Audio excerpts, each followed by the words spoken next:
Thanks a lot for coming in. Good morning, happy to be here. Something about this community appeals to you? This is a wonderful place to live. For Kelowna Now, this is Kent Mulgat.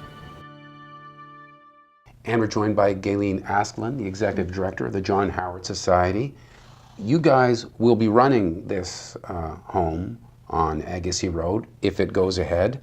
Tell me, who will be moving into this sort of supportive housing? Who might these neighbors in the area expect to have move in? The people who would be moving in, would be coming from the list of people currently in Kelowna. There's about 500 of them that are looking for supportive housing. They're coming from shelters, they're coming from the street, they're coming from precarious housing otherwise, and they will have gone through a vulnerability assessment, which is something that everybody looking for supportive housing must go through in Kelowna. And they're typically coming with some other supports, which is how they came to the supportive housing waitlist to begin with. Right. So since this proposal has been out there, we've seen quite a vocal response to it. Mm-hmm. As you sort of watch this unfolding, what's your immediate reaction to what you've seen and heard? You know, it just makes me sad more than anything else. We need it so terribly, and the folks that we've just opened Hearthstone, and we had 51 people that have been moving into that building in the last week and a half. And the joy that they have coming into a home that is their own. It's new, it's clean, it's beautiful, they get great food, it's everything that they've been hoping for and just haven't had. And some of them have been homeless for years. Some of them, it's been 1991 since one of the people that moved into Hearthstone, it's been that long since that person has had a safe home. So to see the joy and the sense of community that's already started to build, even though it's just a new thing, and to know that that's what happens when we put people into a supportive housing environment, and to know that we have a potential 58 people that could move into a place like this, and that it creates such fear and opposition is sad to me. It hurts my heart. Right. The argument seems to be that these people will make the seniors unsafe in that neighborhood. What would you say to that? Someone says, no, that makes these seniors unsafe, these people. Yeah, and I don't know where that comes from, because the people that we select to move into our supportive housing environments are the ones that are, it's kind of like the most likely to be successful in high school. We're going to choose and select the ones that we think are going to be able to really create community and be a part of the community. So just to be clear, if there was someone who you did worry about, how they interact with others, that they're sort of not so safe, they wouldn't make the cut for a project like this? Probably not, or if they did, there would be a lot of conversation with that individual about what supportive housing is, what the expectations would be. All of the different service providers who are working with these folks advocate really hard to get them into supportive housing, but we are really careful. Like it behooves all of us to create a safe environment. We can't have, in a building of 55 people, we can't have more than we can handle with the number of staff that we have on site. But the assurance you can make for some of these people who are so worried is that the people that will be moving in have been selected for success. These are the people that you feel have the best chance of being good neighbors. Yep. And, again, it amazes me, but folks that are coming from homelessness and they're moving into homes, are people, and they are really not that interested in their neighbors.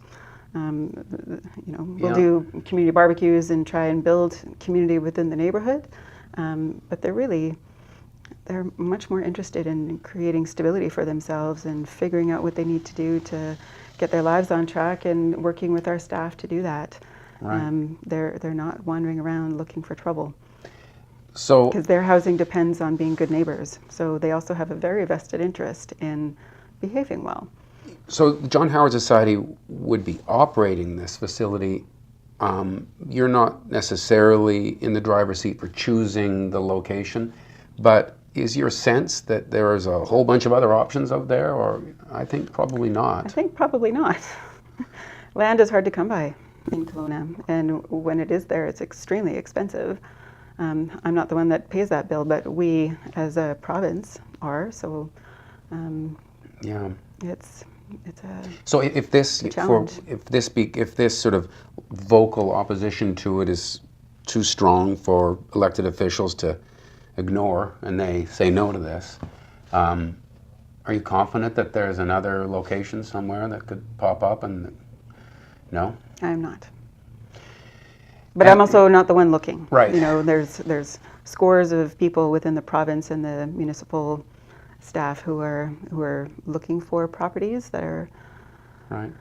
worthy or that would make sense. But that's not part of what I do. So we have this energy happening right now where the task force has all of these ideas, and there's some funding and there's some momentum to all of this. You're talking about the journey home? Yes. Yeah. You know, how much is the general need? Like it seems like now's the time to move, to get these things done, now that the focus, the energy, and the money is there. Well, we have provincial money that's been allocated for supportive housing throughout the entire province. Multiple millions of dollars. I can't remember what the last press release was, but our provincial government and our federal government is now starting to flow some dollars, I think, into more, you know, focused supportive housing, but poverty reduction and all of that. It is time, and you know, our problem here is only going to get more substantial as the general population grows. I think there's another 20,000 people expected in the next 5 years to move to this town. So some of them are going to be wealthy people, like everyone wants to move to Kelowna. And then there are also going to be poor people that move to Kelowna and think that they have a job and an apartment, and then all of a sudden they don't have an apartment, and it's hard to keep a job when you don't have an apartment. So if you had one of these opponents, these vocal opponents sitting here right now, what is your message to them?